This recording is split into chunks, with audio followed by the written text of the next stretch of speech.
이런 증상들은 ADHD의 뇌 상태, 몸 상태 때문에 나타나는 증상들입니다. 그렇기 때문에 ADHD가 개선되면 이런 증상도 좋아질 수 있습니다.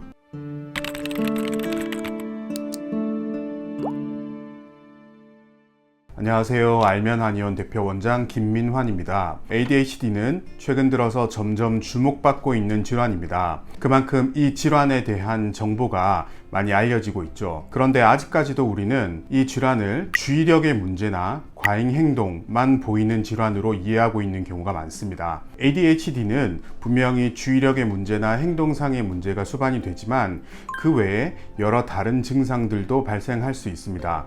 이번 영상에서는 소아와 성인 ADHD 환자들이 흔히 보일 수 있는 증상의 예시들에 대해서 알아보겠습니다.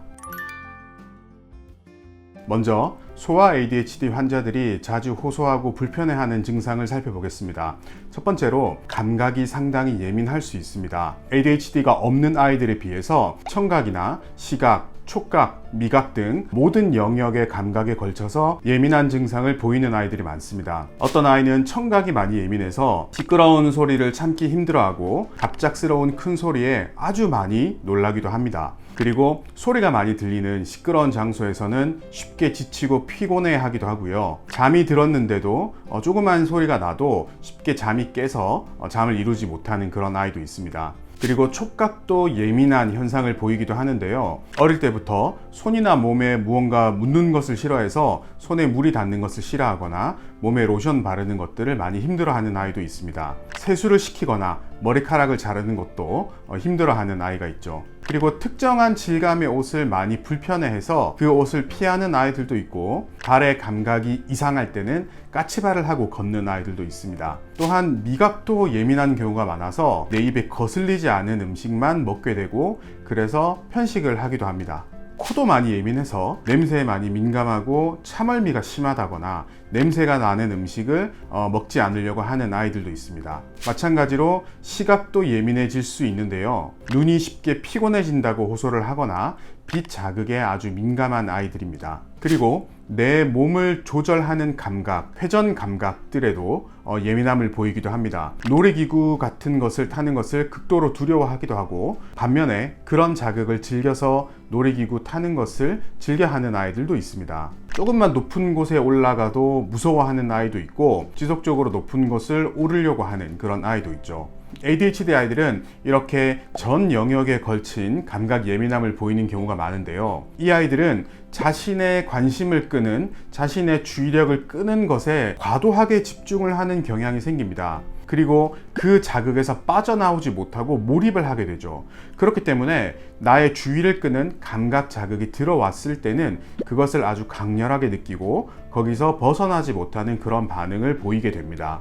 이렇게 특정한 감각이 너무 강렬하게 느껴지면 그 감각 때문에 내가 불편해지고 통증을 느낀다 라고 이해할 수 있습니다. 그러다 보니까 어떤 자극이 들어올지 모르는 낯선 장소나 새로운 것을 경험하는 것을 극도로 싫어하는 아이들도 있고, 나를 괴롭히지 않는 익숙한 것, 하던 것만 하려고 하는 성향도 생깁니다. 이런 현상이 더 발전을 하게 되면 평소에도 항상 긴장을 많이 하게 되고 불안함을 많이 느끼는 쪽으로 발전할 수도 있죠. 다음으로 언어 발달이 느렸던 증상도 나타날 수 있습니다. 언어는 뇌가 발달하면서 익힐 수 있는 기능입니다. 특히 뇌의 전두엽과 밀접한 연관이 있죠. 그런데 ADHD는 바로 뇌의 이 전두엽 발달이 미숙한 질환입니다. 그렇기 때문에 ADHD를 가진 아이들도 언어 발달이 느린 경우가 많죠. 이런 아이들은 비언어적인 의사소통은 원활하고 수용 언어는 어느 정도 되는 반면에 표현 언어만 느린 형태로 나타나는 아이들이 많습니다.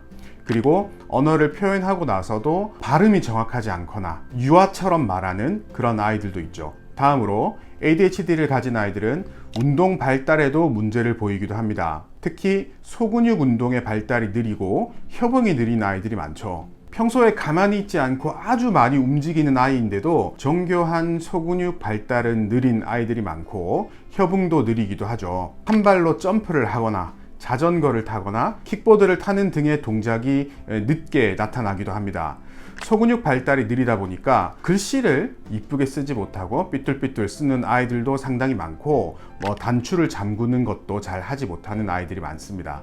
또 이 아이들은 사회성의 문제를 보이기도 합니다. ADHD를 가진 아이들은 타인의 마음을 이해하는 능력이 부족한 경우도 있습니다. 물론 과도하다고 싶을 정도로 남의 눈치를 보는 아이들도 있죠. 다른 사람의 관심이 좀 떨어지는 아이들은 타인의 세세한 감정 변화를 놓치는 경우가 많습니다. 그리고 본인이 꽂히는 것만, 본인이 관심을 가지고 있는 것에만 몰두해서 타인과 대화가 원활하지 않은 경우도 많죠. 자기와 대화하는 사람은 생각하지 않고 본인이 하고 싶은 말만 주구장창 하는 아이들이죠. 이런 아이들은 자폐를 가진 아이와 달리 다른 사람과 놀고 싶어하고 친구들과 어울리고 싶어는 하지만 잘 지내는 방법을 모르는 그런 형태로 사회성의 문제를 보이는 아이들이 많습니다. 감정 기복이 심한 것도 ADHD 때문에 나타날 수 있는 증상입니다. 앞서 말씀드렸듯이 ADHD 아이들은 강렬한 자극이나 본인의 관심을 끄는 것에는 과도한 집중을 하게 됩니다.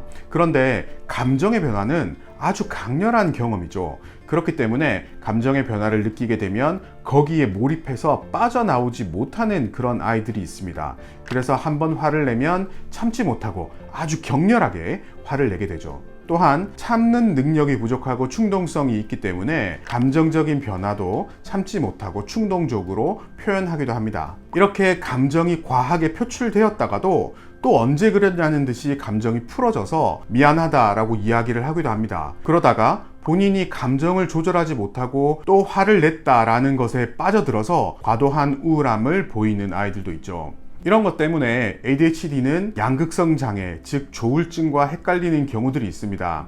하지만 감정에 대해서는 이 두 질환이 약간의 차이가 존재하는데요. 양극성 장애, 즉 조울증은 오랜 시간에 걸쳐서 감정이 변합니다. 우울한 시기가 한참 진행이 되고 그 이후에 조증 상태, 즉 기분이 고양된 상태가 한동안 지속이 됩니다. 그 이후에 또 다시 긴 시간 동안 우울한 반응이 지속이 되죠. 반면에 ADHD를 가진 아이들은 비교적 짧은 시간에 감정 변화가 생깁니다. 하루 중에도 몇 차례 화를 냈다가 또 기분이 좋았다가 이런 감정 변화를 반복하는 것이 ADHD의 특징이라고 할 수 있죠. 또한 ADHD를 가진 아이들은 쉽게 거짓말을 하기도 합니다. 앞으로 다가올 미래에 대해서 생각하고 고려를 하기보다는 당장 눈앞의 일을 처리하는 것에 급급한 아이들입니다. 그러다 보니까 내가 거짓말을 해서 나타날 수 있는 결과에 대해서 생각하기보다는 당장 눈앞의 불이익, 눈앞의 힘든 일을 회피하기 위해서 거짓말을 하는 경우가 많죠. 또 ADHD를 가진 아이들은 손발톱을 가만히 두지 못하는 아이들이 많습니다. 손발톱을 입으로 계속 물어 뜯어서 손톱깎이를 사용할 일이 없게 만들기도 하고, 손 옆에 그스름이 생기면 뜯어버려야 돼서 손에 피가 철철 흐르는 아이들도 있었습니다. 이런 현상이 생기는 것은 감각적으로 상당히 예민한 것도 원인이 됩니다. 무언가 거슬리는 감각을 느끼게 되면 그것을 참지 못하고 그것을 제거해버려야 속이 시원한 그런 아이들이죠. 또한 이 아이들은 잠시라도 심심한 것을 못 견디기 때문에 심심해서 손을 뜯는 그런 아이들도 있습니다. 이렇게 손발톱을 뜯는 것과 비슷한 원리로 소화자위를 하는 아이들이 많습니다. 이 아이들이 소화자위를 하는 것은 어떤 성적인 의미 때문에 하는 것은 아니고 심심함을 견디지 못해서 자극이 강한 것을 느끼기 위해서 그런 행동을 하거나 본인이 긴장된 상황을 회피하기 위해서 그런 행동을 하는 아이들이 많죠. 그리고 ADHD를 가진 아이들은 유독 소변 실수를 하는 아이들이 많습니다. 이 아이들은 감각이 상당히 예민합니다. 그렇기 때문에 방광에 소변이 조금만 차도 소변을 비워버려야 직성이 풀리는 아이들이죠. 그러다 보니까 수시로 화장실을 가게 됩니다. 그리고 긴장을 많이 하는 아이들도 있는데요. 우리가 긴장을 하게 되면 소변을 보고 싶죠.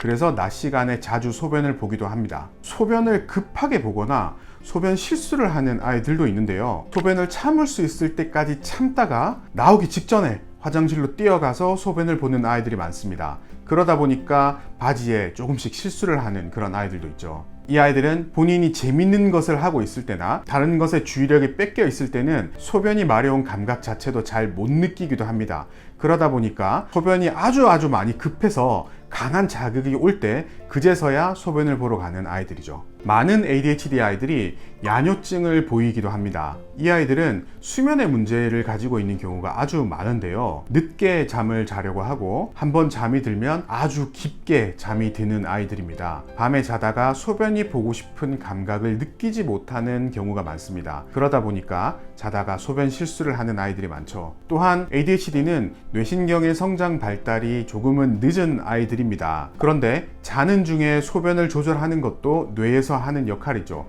그렇기 때문에 이 기능이 충분히 발달하지 못해서 야뇨증을 보이는 아이들이 상당히 많습니다. 야뇨증뿐만이 아니라 야제증도 보입니다. 야제증은 자다가 깨서 우는 그런 현상을 말하는데요. 감각이 예민한 경우가 많기 때문에 자다가 조금만 자극이 들어와도 그 자극을 크게 느껴서 잠에서 깨어버립니다. 울고불고 난리를 부리는 아이들이 많죠. 그리고 수면 주기의 조절 능력이 떨어지기 때문에 수면의 문제를 보이는 아이들이 많습니다. 이 아이들이 보이는 전형적인 수면의 문제는 밤에 늦게 잠이 들게 되고 아침에 잘 일어나지 못하는 현상을 보입니다. 그러다가 낮에는 계속 비몽사몽 졸리는 반응을 보이고 오후로 갈수록 점점 잠에서 깨어나게 되죠.